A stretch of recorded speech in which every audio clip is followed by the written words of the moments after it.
I made a little more progress. This might not seem like much, but it was a lot of work. The old lock that was in here was actually a key lock, and yeah, no key, so there's no way to take the tumbler out of there to work on it. But came up with this push button right here, and then this glove box cover, the door, that's out of a different pickup. And then I put a liner in there. So that took a little bit of work to get that thing in there.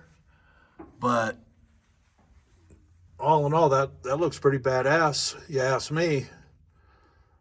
I might be a little biased because I did the work, but I think that's pretty cool. Anyways, yeah, it's the little things. But go later.